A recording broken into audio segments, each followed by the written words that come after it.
대한민국은 노인 인구 1,000만 명 시대를 앞두고 있다. 은퇴 후에도 기대 수명이 많이 남은 고령화 사회에서 현명한 은퇴 이후의 삶이 새로운 관심사로 주목받고 있다. 은퇴 이후의 삶은 어떻게 받아들이고 대책을 세워야 현명할까? 우리보다 앞선 고령화 사회를 경험하고 있는 일본의 고령자들이 은퇴 생활 꿀팁에 대해 세부적으로 답변했다. 다음은 중편. 은퇴 이후의 걱정거리는 금전적인 부분에만 있지 않다. 자녀들도 성장에 출가하면 남는 것은 그동안 함께 살아왔고 앞으로도 함께 살아갈 배우자다. 일본 잡지 프레지던트가 7,080대 남녀 407명을 대상으로 은퇴 이후의 삶에 대한 설문조사를 실시한 결과 앞으로 소중히 여겨야 할 사람이라는 질문에 82%가 배우자를 1순위로 꼽았다. 반면 자녀가 제일 힘이 되어준다는 답변은 6%에 불과했다.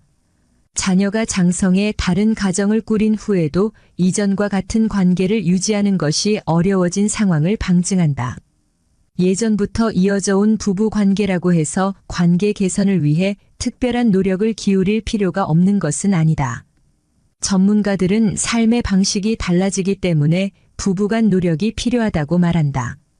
일본의 정신과 의사이자 노후 관련 책을 다수 출간한 노후 준비 전문가 호사카 다카시는 배우자와의 관계를 원활히 유지하기 위한 방법으로 감사와 칭찬을 꼽았다. 다카시는 남편과 아내가 서로를 향해 꾸준히 칭찬하는 것이 중요하다고 말했다. 그는 남편이 시사상식을 말할 때 아내가 당신은 아는 것도 많네라며 칭찬해주거나 아내가 외출복을 차려입을 때 남편이 오늘 예쁜데? 라고 건네는 몇 마디가 부부관계를 개선한다고 말했다. 일본 7,080대 노부부가 꼽은 은퇴 후 부부끼리의 삶의 만족도를 높일 수 있는 가장 좋은 방법은 바로 부부 혹은 가족여행이었다. 물가는 저렴하면서 기후가 온화한 동남아시아 지역에서 한 달살이를 해보는 것도 이색적이면서 뇌가 새로운 자극을 받을 수 있는 경험이라는 조언도 있었다. 국내 전문가들도 은퇴 후 부부관계 개선의 중요성을 강조했다. 곽금주 서울대 심리학과 교수는 이투데이와의 인터뷰에서 은퇴는 끝이 아닌 3040년이나 남은 새로운 삶을 시작하는 인생의 중간 기착점이라고 언급했다. 부부가 원활히 소통하려면 서로의 감정을 솔직하게 이야기할 수 있는 환경을 만드는 것이 좋다. 공통된 관심사를 설정해 부부가 함께 할 수 있는 일을 찾아보는 것이다. 일상적인 의사소통만으로는 부부 사이 유대감이 더 생기기 어려울 수도 있다. 공통된 관심사를 통해 마음이 통하는 대화를 나누다 보면 상대의 고민거리를 알 수 있고 속 깊은 생각까지도 나눌 여지가 생긴다. 곽 교수는 힘들겠지만 상대가 뭘 원하는지 뭘 하려는지 맞추려는 최소한 노력과 적응하는 시기가 필요하다라고 설명했다. 일반적으로 노화는 많은 사람들이 피하거나 늦추길 바란다는 인식을 가지게 되는 시기다. 그러나 나이가 든다는 것은 이전에는 겪어보지 못했던 새로운 차원으로 스스로를 발전시키는 계기가 될 수도 있다. 오히려 젊었을 땐 느끼지 못했던 장점들을 신체 변화가 이루어지면서 느끼게 되는 경우도 있다. 이러한 변화는 신체적 수준을 넘어서 정신적 평안함으로 이어지기도 한다. 나이가 드는 현상이 가져다주는 긍정적 지점들은 무엇이 있을까? 내과 전문의 사브리나 펠슨 박사가 미국 건강 전문 매체 웹MD에서 노화를 긍정적으로 활용할 수 있는 지점들에 대해 정리했다. 첫 번째, 아침형 인간. 나이가 들면서 바뀌는 것 중 하나는 바로 수면 패턴이다. 펠슨 박사는 60대가 되었을 경우 수면 시간이 앞당겨지면서 자연스레 아침잠이 이전보다 쉽게 줄어들 수 있을 것이라고 진단했다. 두 번째, 편두통 감소. 70대가 되면 편두통이 이전보다 확연히 줄어든다는 연구 결과가 보고되었다. 70세 이상 인구 중 편두통 증상을 호소하는 여성은 10%, 남성은 5%인 것으로 알려졌다.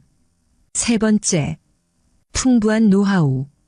배움을 실생활에 적용시킬 수 있는 지능을 결정화된 지능이라고 일컫는다. 펠슨 박사는 노화 시기가 이러한 결정화된 지능을 가장 적극적으로 활용할 수 있는 시기라고 말했다. 나이가 들수록 성적 만족도가 향상된다는 연구 결과가 보도되었다. 셔터스톡. 네 번째. 성관계 만족도 증가. 나이가 들면서 성관계 빈도수는 줄어들 수 있지만 성적 만족도는 향상된다는 연구 결과도 보도되었다. 펠슨 박사는 40세 이상의 여성을 대상으로 한 연구에서 연구자들은 나이가 들수록 성적 만족도가 향상된다는 사실을 발견했다고 말했다. 80세 이상의 여성의 경우 5,579세 여성보다 성관계에 만족한다고 답할 가능성은 더 높아졌다. 다섯 번째. 스트레스 감소. 미국 심리학협회의 연례 스트레스 보고서에 의하면 베이비붐 세대와 노년 세대의 경우 젊은 세대보다 현재 받고 있는 스트레스의 정도가 낮은 것으로 드러났다. 물론 스트레스 지수가 상대적으로 낮다고 해서 건강과 돈 문제 등 노후 관련 걱정이 아주 사라지는 것은 아니다. 미국 심리학협회에서는 노인 10명 중 9명은 삶에서 스트레스 관리가 충분히 가능한 정도의 노력을 기울이고 있다고 보고했다. 여섯 번째. 식단 변화. 펠슨 박사는 나이가 들면서 복용하게 되는 약물이나 각종 질환 및 알레르기로 인해 후각과 미각이 변할 수 있다고 설명했다. 이로 인해 젊었을 때 자주 먹었던 자극적인 음식들을 저절로 멀리하게 되면서 오히려 건강한 구성으로 자연스럽게 식단이 변화해 건강상 이점을 볼 수 있다고도 언급했다. 시청해 주셔서 감사드립니다. 여러분들의 마음 평안하고 행복한 삶을 늘 응원합니다. 50대는 인생에 많은 변화가 오는 시기다. 신체적으로 갱년기이면서 사회적으로는 은퇴와 제2인생을 준비할 때다. 사이토 다카시의 책 50대부터는 인생관을 바꿔야 산다는 변화를 맞이하는 50대를 위한 현실적인 조언이 담긴 책이다. 책의 저자 사이토 다카시는 일본 메이지 대학교 문학부 교수로 신체 감각을 되찾다, 혼자 있는 시간의 힘 잡담이 능력이다 등의 책을 발간하며 가치 있게 사는 삶이란 무엇인지에 대한 질문을 꾸준히 던져왔다. 그의 책 50대부터는 인생관을 바꿔야 산다는 50대부터 삶을 바라보는 시각을 달리 가질 필요가 있다고 말한다. 그는 이제 50대를 넘긴 사람들에게 더 긍정적이게 살기 위한 다양한 방법을 소개한다. 첫 번째. 50대에 겪는 다양한 변화는 50대에는 빈둥지 증후군, 명예퇴직, 인간관계의 변화에 이어 부모님을 모셔야 하는 상황도 생길 수 있는 인생의 전환점을 맞이한다. 죽음이 더 한층 다가왔다고 생각되며 노화도 실감난다. 그러나 평균 수명이 100세인 현재 50대의 나이가 너무 많다고 할 수 없다. 이제 겨우 인생의 반 정도 살았을 뿐이다. 훗날 삶을 되돌아봤을 때 현재의 시간을 후회하지 않기 위해 행복하게 살아가야 할 필요성을 강조한다. 50대는 특히 자책이 많아질 수 있는 나이다. 본인의 선택과 실수를 후회하며 자책이 심해질 수 있다. 그러나 과거는 바라보는 시각을 달리하면 다른 의미를 갖는다. 과거의 나를 탓하며 시간을 흘려보내지 말고 감미로운 추억에 잠긴다고 생각해보면 좋다. 두 번째. 버려야 하는 감정. 질투심과 원망은 세상에서 제일 쓸모없는 감정이다. 질투심은 사람들로 하여금 누군가 나락에 빠졌을 때 그 상황을 재미있다고 만드는 원인이 되기도 한다. 비열할 수 있는 인간성을 되돌아봐야 하는 시기가 바로 50대다. 이제는 남을 질투하는 마음을 버려야 한다.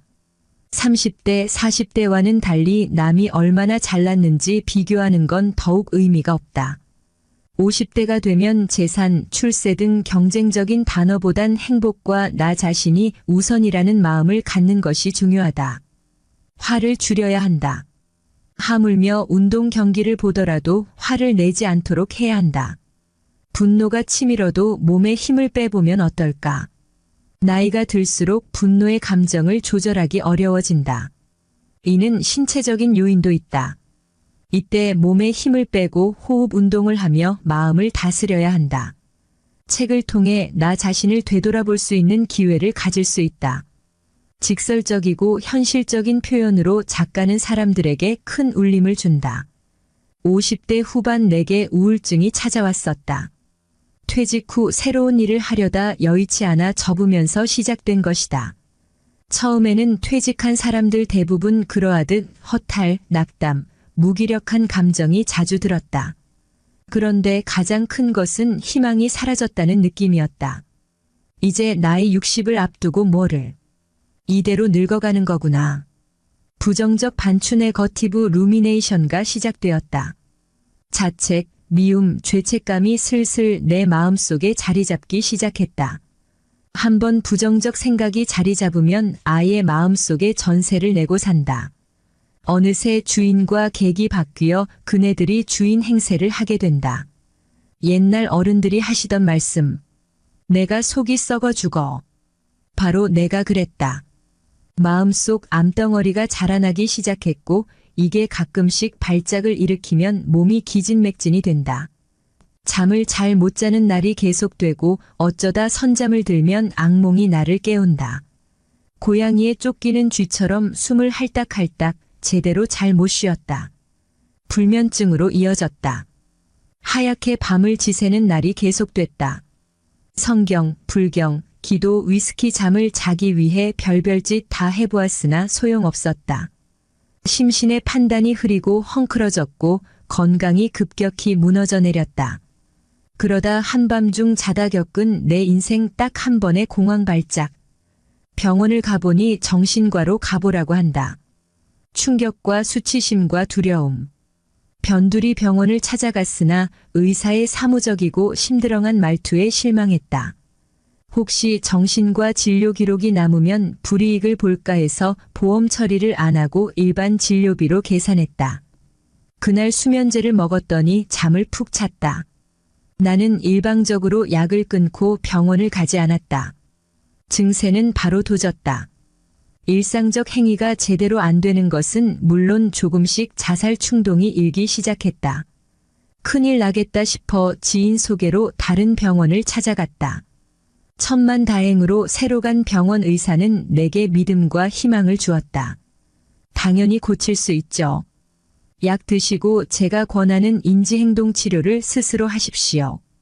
꼭 낫는다는 희망과 스스로 고치겠다는 결심을 하면 우울증은 도망갑니다. 그는 내게 약을 처방하고 다음과 같이 말했다. 좀 쉬고 자신을 즐겁게 해주세요. 나는 이를 악물었다. 나름 열심히 잘 살아온 내가 평생 약 기운을 빌어 살아간다는 것은 말도 안 되는 소리였기 때문이다. 이후 24시간 특별 관리 체계에 돌입했다. 아침에 일어나 운동을 하고 낮에는 의식적으로 좋은 생각을 하는 등 긍정 훈련을 했다. 저녁에는 집에 일찍 들어가 쉬면서 단전호흡을 했고 자기 전에는 의도적으로 기분 좋았던 기억이나 생각을 떠올려 뇌를 즐겁게 해주려고 노력했다. 자기 전 5분의 즐거운 마음이 기분 좋은 잠자리로 이어진다. 효과는 금방 나타났다. 진정제, 항우울제, 수면제 등으로 이어진 약물은 조금씩 줄여나가다가 복용 3개월 후 완전히 끊을 수 있었다. 그러나 약을 끊고 병원을 더 이상 다니지 않게 된 것은 정상인으로서 최소한의 건강을 되찾을 것일 뿐 언제든지 재발될 수 있는 것이다. 나는 인생 후반기에 정말 잘 살아야겠다고 마음먹었다. 누구의 힘도 아닌 내 스스로 마음의 근원적 치유를 해야겠다고 생각했다. 상처받은 과거, 왜곡된 생각과 습관을 고치고 관리해야겠다고 굳게 결심했다. 이후 8년이 지났다. 내 나이 60 중반에 도달했지만 육체적 건강은 8년 전에 비할 수가 없을 정도로 좋아졌다. 다 빠져가던 머리털도 다시 났다. 생애 의욕도 되살아나 열심히 일하고 있다. 사람들과의 만남도 더욱 좋아지고 무엇보다 내가 내 자신의 장점과 단점을 있는 그대로 보면서 대처하는 성숙함을 조금씩 더 가지게 됐다. 몸의 건강을 한번 잃어버린 사람이 이후 더 조심하고 빨리 감지하고 예방하고 대처할 수 있듯이 나는 마음의 감기, 몸살이 오면 미리 감지하고 예방하고 설령 좀 힘들더라도 침착하게 견뎌 극복하게 됐다.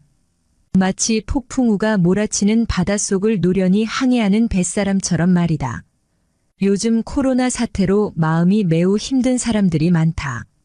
그것이 불면증, 불안, 공황장애, 우울증으로 이어지는 경우가 많다.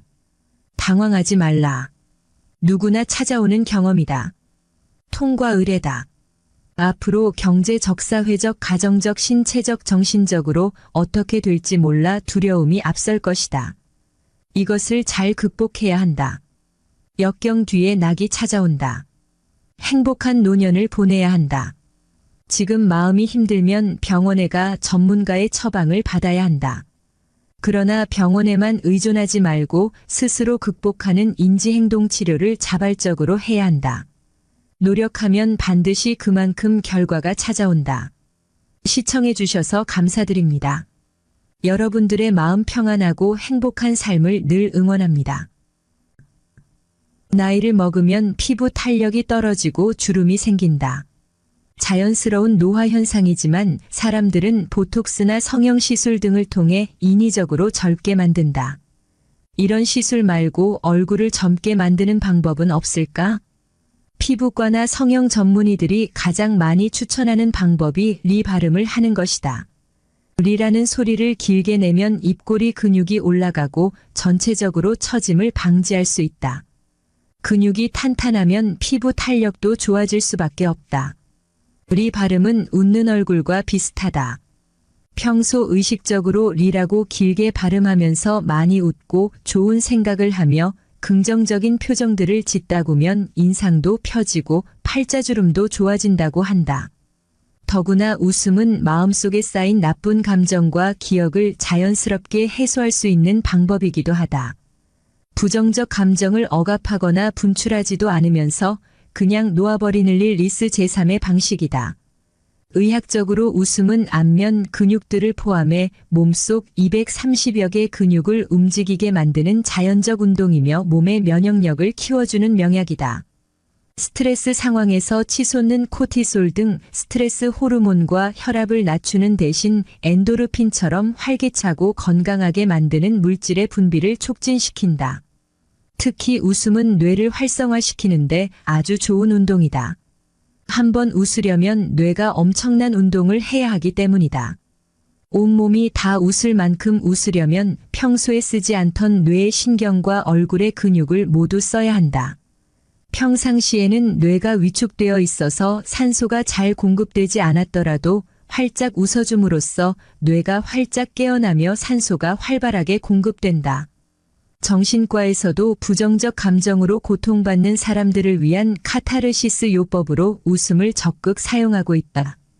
트라우마나 불안 등 부정적 감정이 계속되면 얼굴과 몸은 긴장하고 굳어진다. 웃음은 이 같은 신체의 부정적 습관화와 정서에서 몸을 해방시키는 것이다. 단 10초 웃음도 스트레스나 혈압을 낮추고 1분이면 숙면에도 도움이 된다고 한다. 심혈관 질환, 암 예방과 치유에도 좋다. 장수하는 이들의 공통점이 잘 웃는 것이라는 통계도 있다.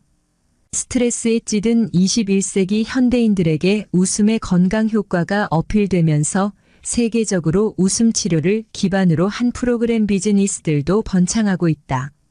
영국 소재 웃음 요가 클럽 창립자인 마단 카타리아 박사는 처음에는 웃음을 연습 차원에서 억지로 시작하지만 나중에는 진짜 웃음으로 변한다고 했다. 웃음 예찬론자들은 웃는 훈련을 계속하면 얼굴 골상 건강운까지 바뀐다고 한다. 따라서 평소 미쳤다는 소리를 들을 정도로 허허실실 웃으라고 강조한다. 아침에 일어나 웃고 자기 전에 웃고 밥 먹고 웃고 날아가는 새를 보며 웃고 끼어드는 차를 보며 웃다 보면 저절로 행복해진다. 이들이 말하는 웃음 10계명은 첫 번째. 크게 웃어라 두 번째. 억지로라도 웃어라 세 번째. 일어나자마자 웃어라 네 번째. 시간 정해놓고 웃어라 다섯 번째. 마음까지 웃어라 여섯 번째. 즐거운 생각하며 웃어라 일곱 번째. 함께 웃어라 여덟 번째. 힘들 때 더 웃어라 9번째. 한 번 웃고 또 웃어라 10번째. 꿈을 이뤘을 때를 상상하며 웃어라. 웃음이 몸에 좋다는 사실은 이제 상식으로 통한다. 일본 스쿠바 대학에선 웃음을 통해 당뇨병을 완화시켰다고 발표했으며 웃음이 바이러스 감염세포나 암세포를 공격하는 NK세포를 6배나 늘린다는 연구 결과도 있다.